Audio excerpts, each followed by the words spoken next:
Hello, I am Rupesh Kumar and welcome to my channel Biology 2.0। Students, आप हमारे screen पर देख रहे हैं एनसीईआरटी का ये स्क्रीन शॉट लिया गया है, diversity in the living world. तो diversity in the living world को अभी हम लोग पढ़ेंगे और आप देख रहे हैं हमारे स्क्रीन पर यह दिया हुआ है। तो हम आपको, जैसा कि आप हमारे थंबनेल में पढ़ चुके होंगे कि लाइन बाय लाइन जो है हम आपको एनसीईआरटी चैनल पर बताते हैं। तो आप देख रहे हैं यहाँ पे diversity in the living world.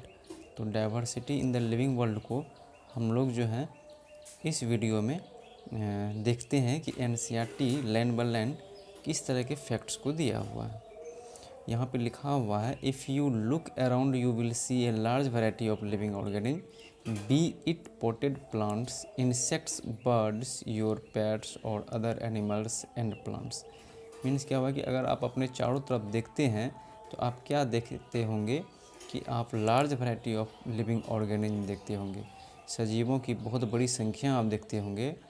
और B it potted plants, insects, birds, ये प्लांट्स भी हो सकते हैं, ईट इंसेक्ट्स भी हो सकते हैं, बर्ड्स भी हो सकते हैं, हमारे जो पालतू जानवर है वो भी हो सकते हैं, या अन्य जो जीव जंतु हैं वो भी हो सकते हैं। There are also several organism that you can not see with your naked eye but they are all around you. कहता है बहुत ऐसे भी जीव जंतु हैं जिसको कि आप खुली आँखों से नहीं देख सकते हैं, लेकिन आपको वह चारों तरफ से घेरे हुआ है। If you were to increase the area that you make observation in, जब अपने आप क्षेत्र को बढ़ाते हैं तो आप उसको देख सकते हैं। नेक्स्ट है, the range and variety of organism that you see would increase. और रेंज और वैरायटी जो है ऑर्गेनिज्म का वह ऑब्वियसली बढ़ जाता है। If you were to visit a dense forest you would probably see a much greater number and kinds of living organism in it. कहता है कि आप जब कभी एक घना जंगल जाइएगा तो वहाँ पे आपको यह संभावना है कि आप बड़ी संख्या में और बहुत प्रकार के आप लिविंग ऑर्गेनिज्म को देख पाइएगा उसमें। Each different kinds of plants, animal और organism that you see represent a species. ये लाइन इम्पोर्टेंट है कि जितना भी प्लांट का, एनिमल का या कोई भी जीव का, जो उसका जो प्रत्येक डिफरेंट काइंड है, मतलब उसका जो हर एक प्लांट का, एनिमल्स का जो काइंड है, प्रकार है, वो अपने आप में स्पेसीज कहलाता है। और यहाँ से एक इम्पोर्टेंट क्वेश्चन भी बनता है, the number of species that are known and described range between 1.7 to 1.8 million. This refers to biodiversity और the number and types of organism present on earth. ये इम्पोर्टेंट है यहाँ पे कि जितनी भी जीव अभी तक में हमको जानकारी मिल चुकी है, that are known and described range between 1.7 to 1.8 million, और जिसको कि हम लोग क्या कह सकते हैं, बायोडाइवर्सिटी कह सकते हैं। और we should remember here that as we explore new areas and even old ones, new organism are continuously being identified. और यह हम सबको क्या करना चाहिए, इसको अपने एरियाज़ को बढ़ाना चाहिए, न्यू ऑर्गेनिज्म का खोज करना चाहिए और उसको प्राप्त करना चाहिए, उसको पहचान करना चाहिए। As stated earlier there are millions of plants and millions of plants and animals in the world.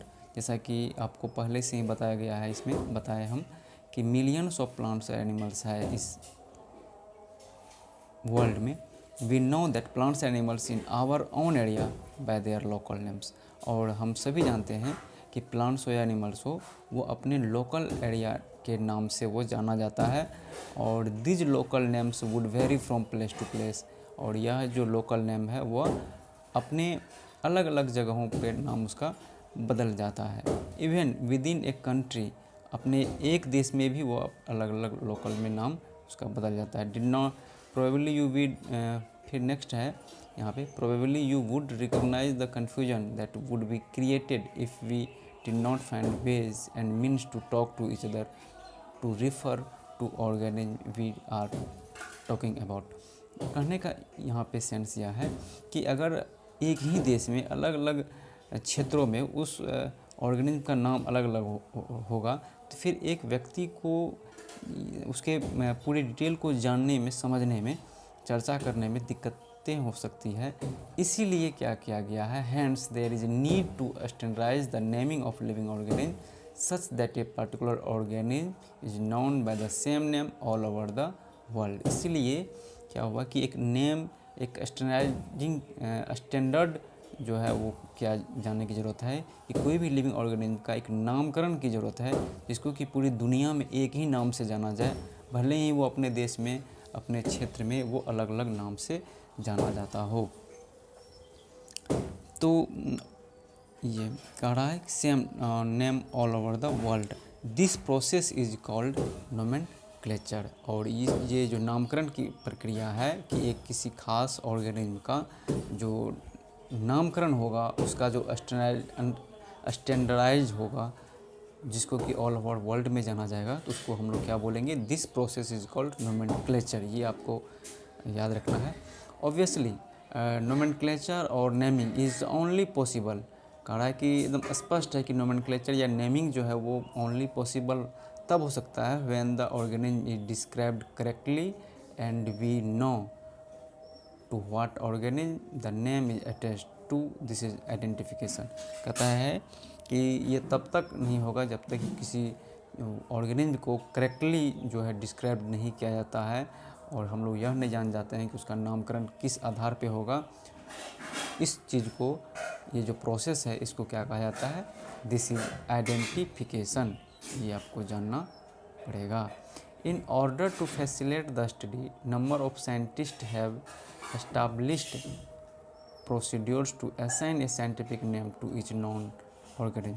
कह रहा है कि इस चीज़ को फैसिलेट करने के लिए, उसके स्टडी को नंबर ऑफ साइंटिस्ट ने क्या किया, एक प्रोसीड्योर को एस्टाब्लिश किया, फैसिलेट किया कि इसके और जो एक एक चीज़ों को साइंटिफिक नेम जाना जाए एक ऑर्गेनिज्म का, this is acceptable to biologist all over the world.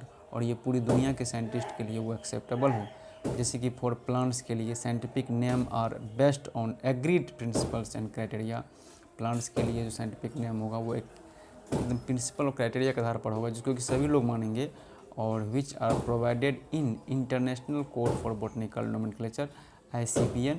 ये आपके बिहार बोर्ड एग्जामिनेशन में इसका फुल फॉर्म भी पूछा जा सकता है, international code for botanical nomenclature, ICBN।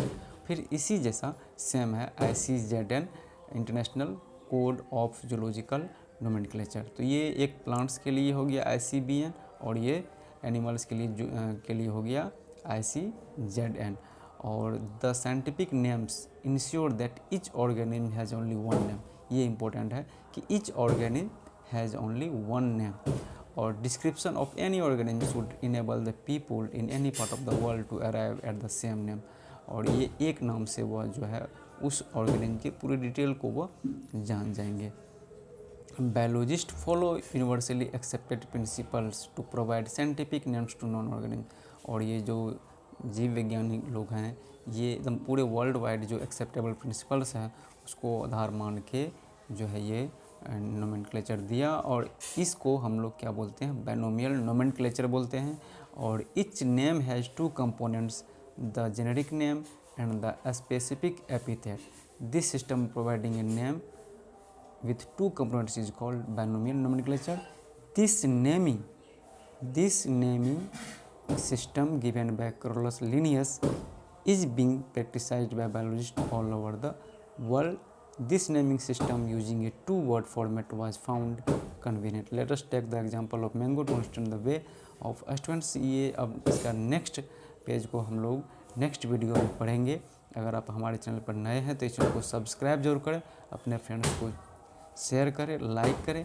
ये बिहार का अपना चैनल है बायोलॉजी 2.0, जो बिहार के हिंदी मीडियम के साथ साथ इंग्लिश मीडियम के बच्चों के लिए भी ये काफ़ी इम्पोर्टेंट है, क्योंकि हम यहाँ पे आपको NCERT की हर बारीकी को लाइन बाय लाइन बताते हैं और जब बोर्ड पर भी आएंगे तो बोर्ड पर भी हम आपको एनसीईआरटी के फैक्ट्स को ही बहुत ही बारीकी से आसान लैंग्वेज में हम आपको समझाने की कोशिश करेंगे।